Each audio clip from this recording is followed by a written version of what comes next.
Espasa presenta El camino del despertar. Toda transformación comienza en uno mismo. De Mario Alonso Puig. Narrado por el autor. Hasta que no llevemos a la conciencia el inconsciente, éste seguirá dirigiendo nuestras vidas, y nosotros lo llamaremos destino. Carl Gustav Jung. Dedico este libro a todos mis compañeros en este peregrinaje que es la vida. Un peregrinaje en el que con frecuencia nos perdemos para volver una y otra vez al camino, con la confianza de que el día menos pensado celebraremos el haber llegado, por fin y juntos, a nuestro anhelado destino. Introducción. Muchos de nosotros somos conscientes de que hay algo en nuestras vidas que no funciona como nos gustaría. Es como si no estuviera mal, pero no terminara de estar del todo bien. Y no hablo solo de aquello que se relaciona con el tener, sino también de lo que se relaciona con algo de mucha mayor profundidad, que es el ser. Numerosas personas pueden anhelar un mayor nivel de salud, prosperidad, bienestar o felicidad. Sin embargo, también son conscientes de que para que esa mejora tenga lugar, algo debe cambiar, y de forma radical, en su manera de ser. Todos podemos reconocer de forma inmediata que hay ciertas limitaciones en nuestra forma de percibir las cosas, de pensar, de sentir y de actuar, que no ayudan a alcanzar eso que anhelamos. Quien desea tener más amigos y sin embargo sabe que es muy tímido, no podrá ampliar su círculo de amistades si primero no supera el límite que le marca su propia timidez.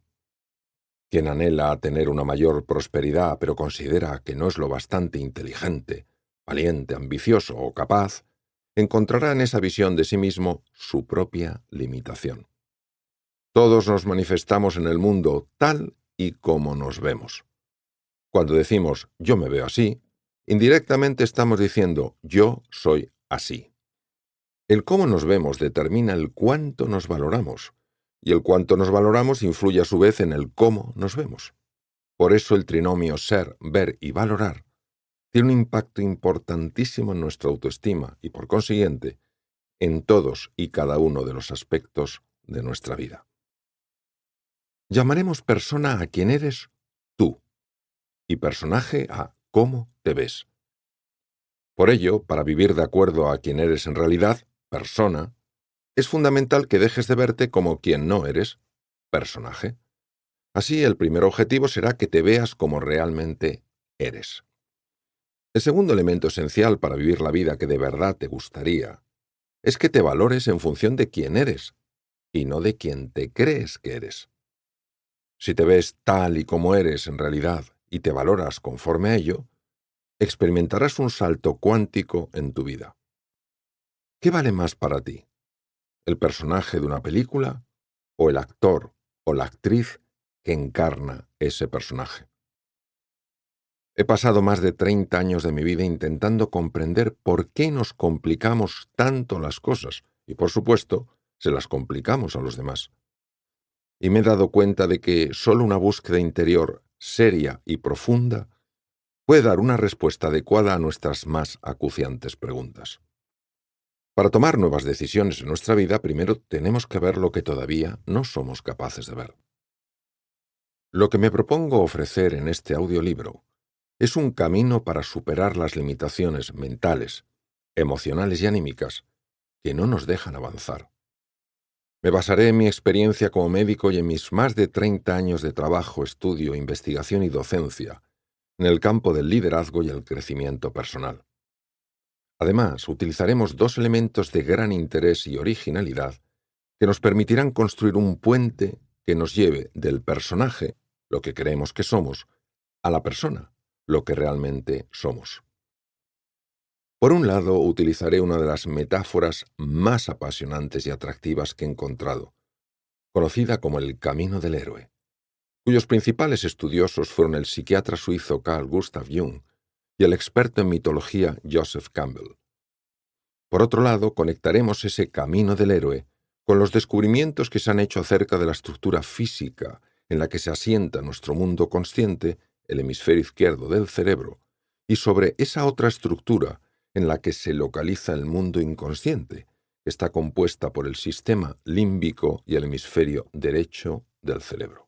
Los grandes pioneros en este campo fueron los doctores norteamericanos Roger Sperry, ganador en 1981 del Premio Nobel de Medicina por sus estudios sobre la división del cerebro, y el doctor Michael Gazzaniga, que primero colaboró con Sperry para después seguir su propia línea de investigación.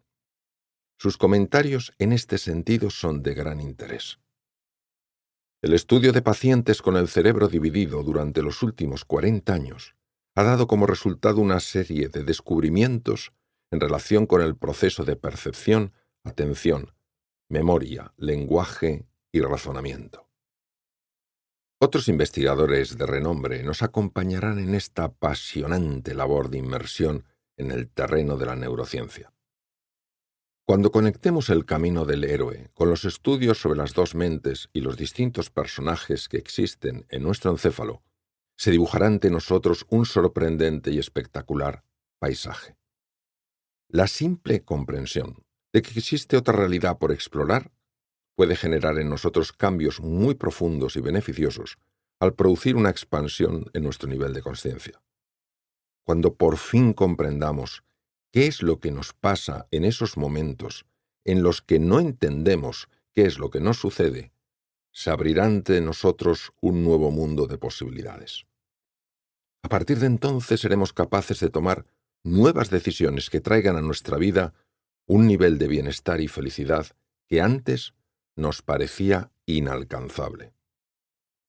El proceso que vamos a trabajar y que en forma de relato de aventuras ya plasmé en mi libro El guardián de la verdad y la tercera puerta del tiempo, Espasa 2016, nos dará las claves fundamentales para superar los límites mentales, emocionales y anímicos que nos impiden vivir la vida que soñamos. Asimismo, en mi libro Resetea tu mente, Espasa 2021, ya expliqué en profundidad la manera en la que las distintas partes del cerebro interactúan para generar una experiencia de quiénes somos, quiénes son los demás y cómo es el mundo. El audiolibro que ahora estás escuchando lo he concebido como un viaje de descubrimiento y transformación.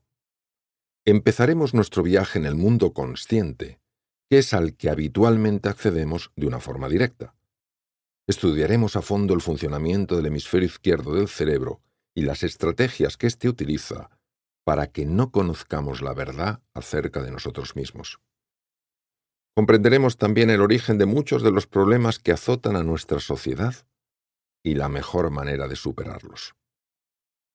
El hemisferio cerebral izquierdo, que es en el que se asienta el lenguaje, desempeña un papel de tanta importancia en cómo conducimos nuestras vidas y creamos una determinada cultura, que no podemos ignorarlo, y mucho menos subestimarlo. A pesar de la indudable importancia del mundo consciente, investigadores de la talla de Sigmund Freud, Joseph Breuer o Jean-Martin Charcot se dieron cuenta, ya en el siglo XIX, de que la vida mental consciente de una persona era una parte mínima del conjunto si la comparábamos con la vida mental inconsciente. De la misma manera que la parte sumergida de un iceberg hizo que el Titanic se hundiera, el mundo inconsciente de una persona puede o bien arruinar y hundir su vida, o bien llevarla a un nuevo mundo de posibilidades insospechadas. Por eso, necesitamos atrevernos a penetrar en ese mundo sumergido, el mundo inconsciente, para descubrir la razón profunda por la que hacemos lo que hacemos, y al mismo tiempo, para lograr que el inconsciente se ponga de nuestro lado, en lugar de tenerlo casi siempre en nuestra contra. Cuando el mundo consciente se unifica con el inconsciente, se adquiere una nueva perspectiva, una nueva percepción de la realidad, y por supuesto, una nueva forma de ser y de estar en el mundo. Es lo que se denomina conciencia unificada. La persona toma el lugar que le corresponde y que había estado ocupado por el personaje. Un personaje que ni mucho menos es único, sino que en realidad es un compendio de distintos personajes. A partir de ese momento de descubrimiento y revelación, quien llevará el timón de nuestra vida no será el personaje, sino la persona. De ahí su gran poder transformador. Cada lector vivirá su propio viaje, que no será un viaje turístico, sino de aventura, un verdadero peregrinaje en el que nadie sabe lo que encontrará ni lo que será capaz de descubrir. Lo que sí sabemos es que si nuestro compromiso es firme y auténtico, creceremos, evolucionaremos y despertaremos a una nueva realidad. Esa es la intención que me mueve a escribir estas líneas. Ayudar a despertar. Mario Alonso Puig, julio del 2023. 1. La persona y el personaje. No estamos a la altura de lo que somos. Cada uno de nosotros es un regalo que el universo hace a este mundo para poder mejorarlo. Hay algo en nuestro interior que cuando es expresado se convierte en una extraordinaria contribución.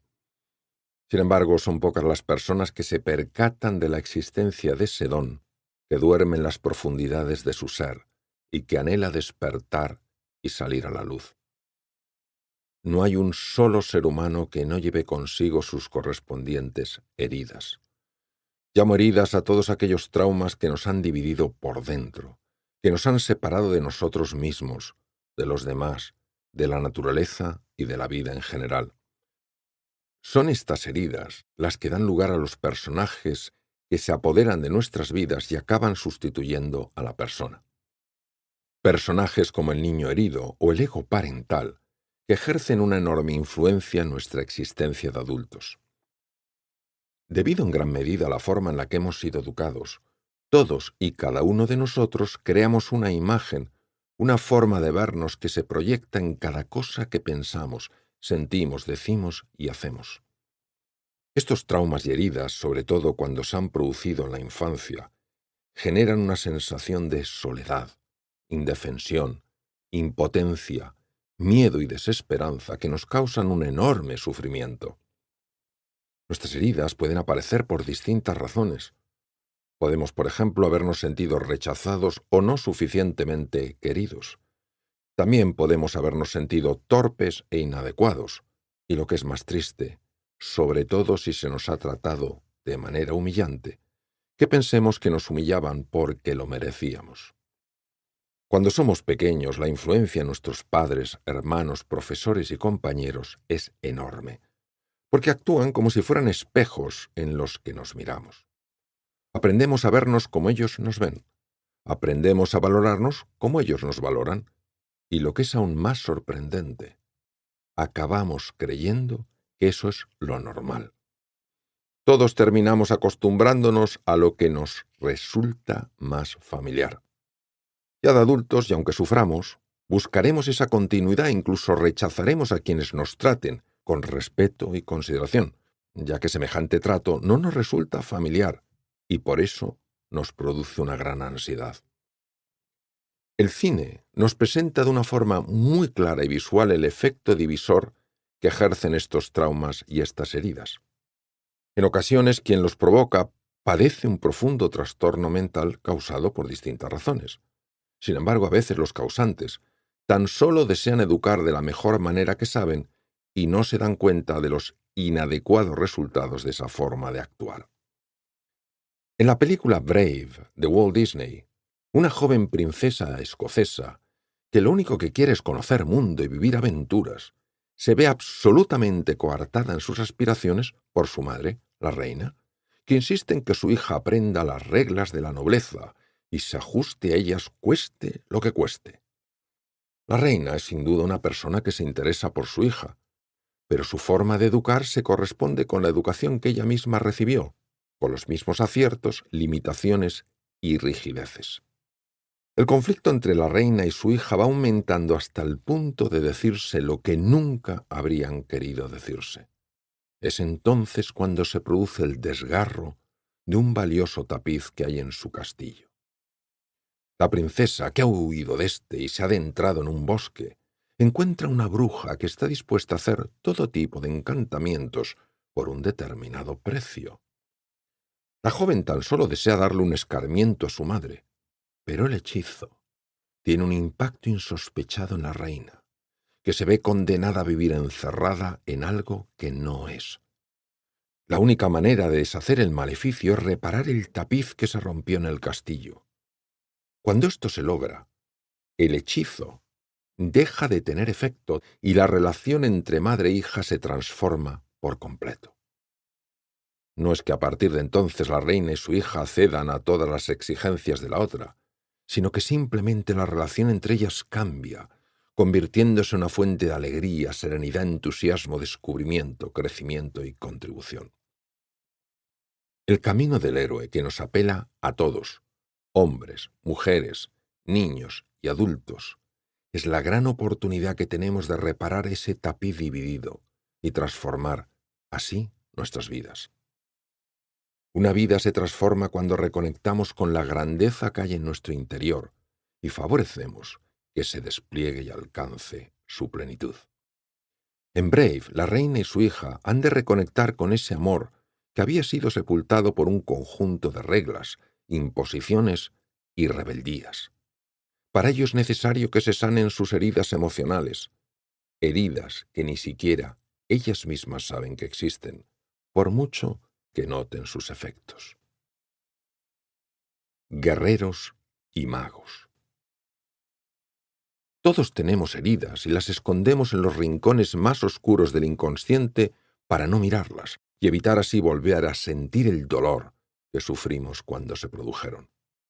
No somos conscientes del precio que pagamos por ocultar esas heridas en el inconsciente y mantenerlas en un mundo de sombras.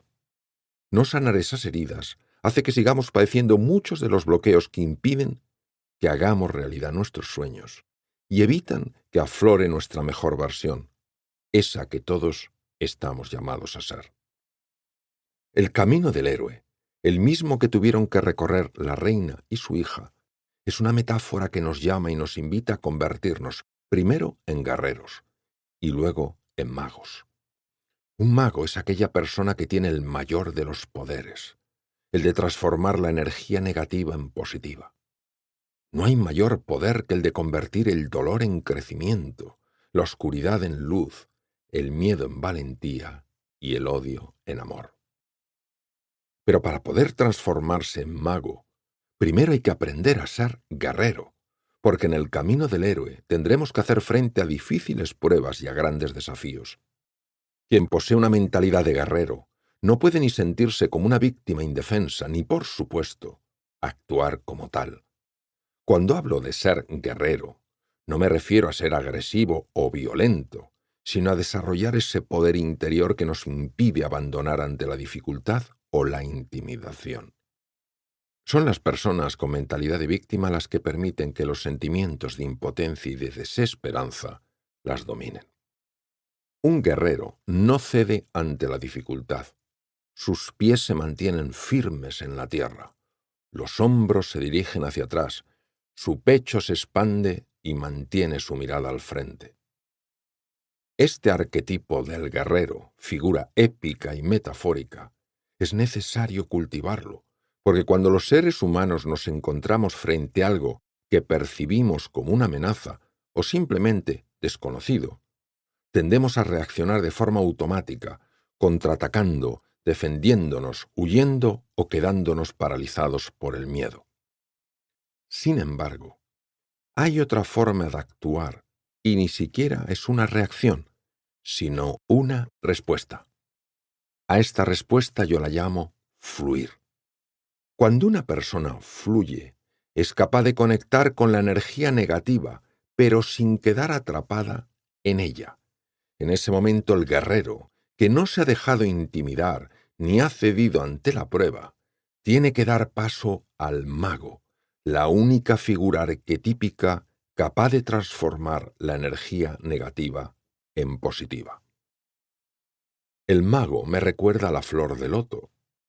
Si paseamos junto a un lago o un estanque en el que hay este tipo de flores, nos llamarán la atención no solo su belleza, sino también su pureza.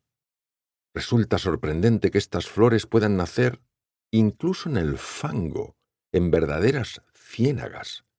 De alguna manera, la suciedad que reciben la utilizan para construir su propia belleza. De ahí que la flor de loto sea uno de los símbolos, en algunas tradiciones, de la verdadera alquimia, la química del alma. Otra referencia al poder transformador de la figura arquetípica del mago la encontramos en La Bella Durmiente, también de Walt Disney.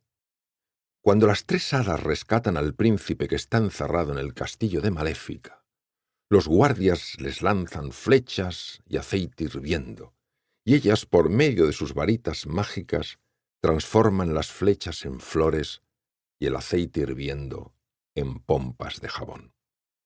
En este sentido, no es de extrañar que el conocido psiquiatra norteamericano Bruno Bettelheim diera tanto valor a los cuentos de hadas. Incluso escribió un interesante libro titulado Psicoanálisis de los cuentos de hadas.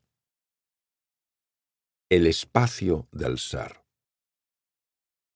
La llamada a recorrer el camino del héroe es una invitación a liberarnos de las fuerzas gravitacionales del yo egoico, del personaje, para adentrarnos en ese espacio de infinitas posibilidades, el espacio de la persona, el espacio del ser. Al igual que los personajes de una película viven atrapados en su guión y no pueden salirse de él, nosotros también vivimos atrapados en una narrativa, en unas imágenes, en unos sentimientos y en unos recuerdos que constituyen en su conjunto lo que se conoce como nuestra identidad egoica o yo egoico. Por ello, solo cuando uno descubre que es persona y que no tiene que vivir de acuerdo a un determinado personaje atrapado en un papel concreto, también descubre que es posible vivir en libertad. Nuestro miedo a la libertad no es sino el miedo de ese personaje con el que nos hemos identificado. A ese personaje nuestra libertad no le interesa en absoluto, porque si fuéramos realmente libres, él pasaría a un segundo plano, desaparecería o sería completamente prescindible. De ahí que todo el poder del personaje estribe en un único elemento: hacernos creer que somos él o ella y que no podemos aspirar a otra libertad que la que él o ella nos ofrece. Recorrer el camino del héroe es siempre una llamada a crecer, a liberarnos, a despertar, a sanar nuestras heridas y a expresar ese don que nos hace únicos. Es también una llamada a conectar con nosotros mismos, con los demás y con la vida de una forma mucho más amplia y profunda. Es la invitación a entrar en un espacio desde el que se crea y se genera una nueva realidad, una realidad que previamente nos parecía inimaginable. Por eso hablamos de una llamada que procede del ser, de lo más profundo de la persona, y no del yo egoico o personaje. Si procediera de este, lo que se buscaría no sería otra cosa que aumentar nuestro poder, nuestra fama y nuestra fortuna. Eso es lo único a lo que aspira el personaje, a crecer en la dimensión del tener, cuando paradójicamente en el mundo del tener nunca se posee bastante. Siempre se aspira a un coche mejor, a una casa superior o a más dinero. Por el contrario, en el mundo del ser, no se puede tener más ser, sino expresar más quien ya se es. La persona no puede ser más persona, pero sí puede mostrarse más como persona y menos como personaje. Sigmund Freud hablaba con frecuencia de algo de excepcional importancia a lo que llamó ideal del yo. Con ese concepto se refería a lo que la sociedad consideraba que era el personaje ideal. Este ideal del yo tiene una parte consciente y una inconsciente. Imaginemos que en una película hay un personaje perfecto, con el que nuestro propio personaje no para de compararse. Todos entendemos la frustración que esto puede generar, ya que el ideal del yo deja de ser un estándar que nos sirve de referencia para mejorar y se convierte en todo lo contrario, en un recordatorio de lo imperfectos que somos y la distancia inalcanzable que hay entre cómo somos y cómo deberíamos ser. Este juego tan pernicioso impide que valoremos nuestros talentos, capacidades y logros. Siempre nos veremos demasiado pequeños e insuficientes. Recordemos que el cómo nos vemos influye directamente en el cómo nos valoramos y nos sentimos. El error no solo está en que no nos hayamos identificado con la persona que somos, sino que lo hayamos hecho con el personaje que creemos que somos, un personaje que además nos parece de lo más inadecuado. Por todo ello, no ha de sorprendernos demasiado que haya una gran insatisfacción en la vida de tantos seres humanos. 2. Ni el mapa es el territorio, ni el nombre es lo mismo que la cosa nombrada. Tu comportamiento diario refleja tus creencias más profundas. Uno de los principales obstáculos que encontraremos en el camino del héroe es el lenguaje. Hay 3 tipos de lenguaje: el literal, que es el que utilizamos para describir las cosas, el metafórico y la poesía, que nos habla de realidades más profundas. El lenguaje literal es el que domina el hemisferio izquierdo del cerebro. El metafórico y la poesía son procesados por ambos hemisferios, es decir, no solo lo entiende el raciocinio, sino que también lo elabora y capta el hemisferio derecho del cerebro. El significado de cada palabra lo captaría el hemisferio izquierdo, mientras que los elementos afectivos, visuales y contextuales, presentes tanto en la metáfora como en la poesía, los procesaría el derecho. Por eso, una determinada palabra, pronunciada en un contexto, significa una cosa, y dicha en otro significa otra distinta. Por ejemplo, el verbo disfrutar tiene un significado diferente según el contexto. Si decimos, el explorador disfrutaba entrando en un territorio desconocido, la palabra disfrutar no tiene la misma connotación afectiva que si decimos, los padres disfrutaban contemplando a su hijo recién nacido.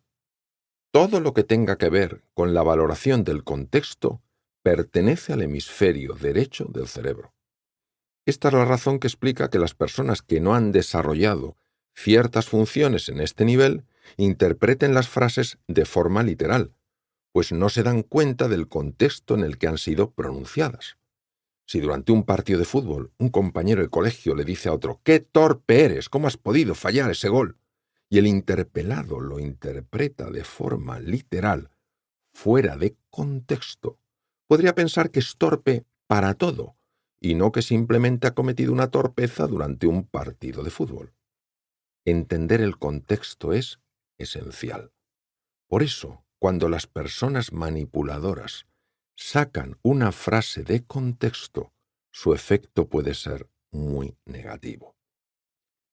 Puesto que el inconsciente no solo está enraizado en el hemisferio derecho del cerebro y en el sistema límbico o cerebro emocional, sino que también lo está en el cuerpo, algunos de los más grandes psicoterapeutas de la historia, como Milton Erickson, decidieron utilizar el lenguaje metafórico para llegar al inconsciente e influir en él. De esta manera fueron capaces de ayudar a sanar heridas emocionales muy profundas, favoreciendo que afloraran recursos ocultos que podían tener un gran impacto en la curación de una determinada enfermedad. Metodologías como el Zen, el yoga o el Qigong también llegan a través del cuerpo a la dimensión inconsciente, de ahí que su práctica sea tan beneficiosa no solo en el plano de la salud corporal, sino también a nivel cognitivo y emocional. Si hablamos de la poesía, seguro que muchos de nosotros hemos experimentado una profunda emoción al leer o escuchar un poema.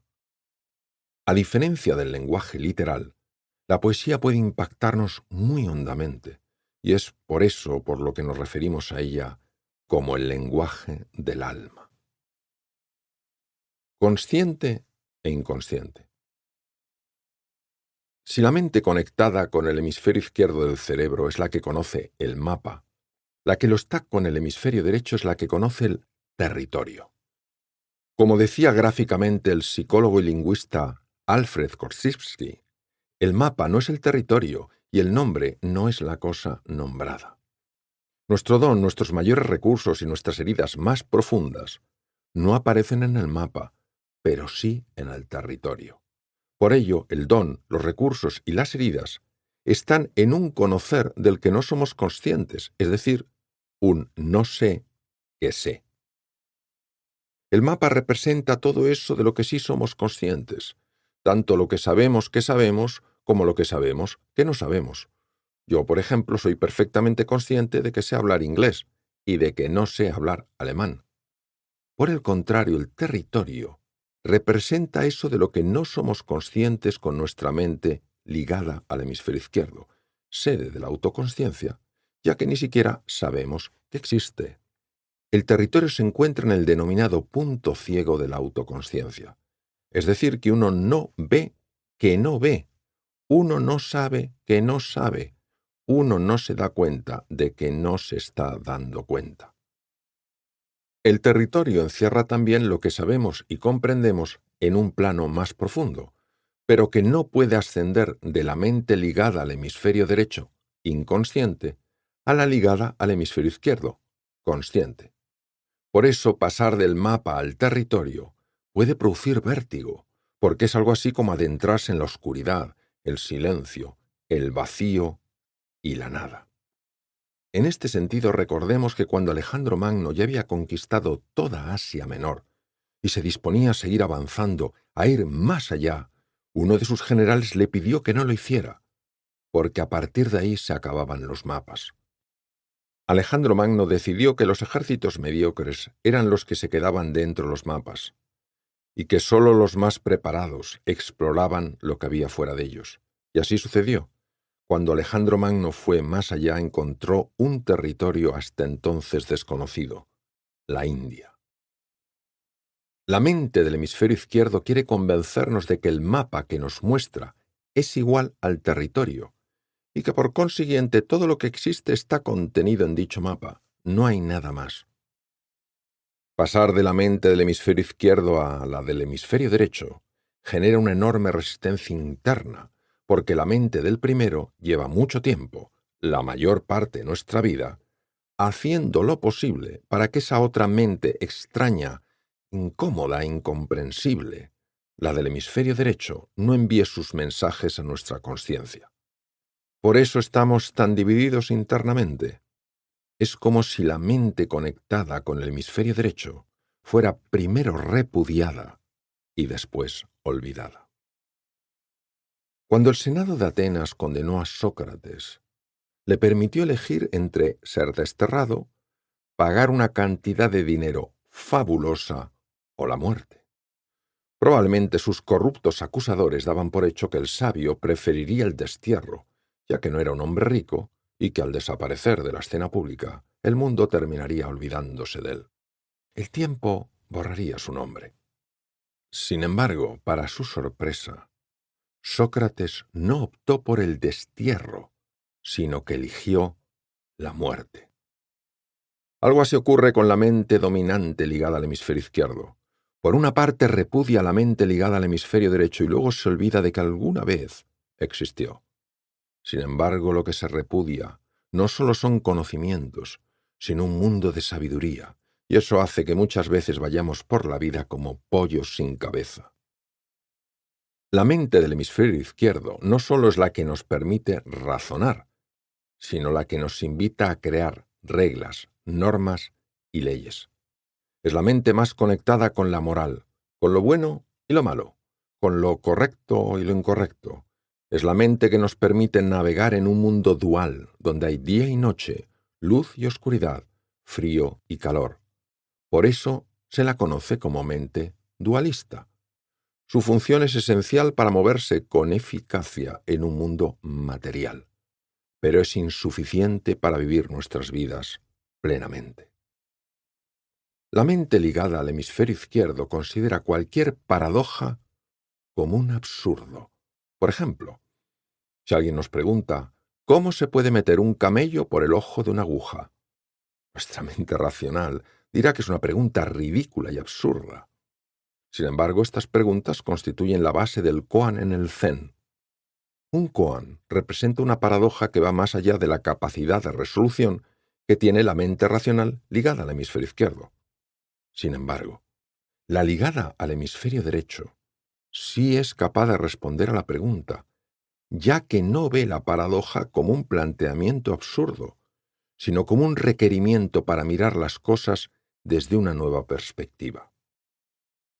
Recordemos que no solo se puede conocer por la vía racional, sino que existen otras formas de conocimiento.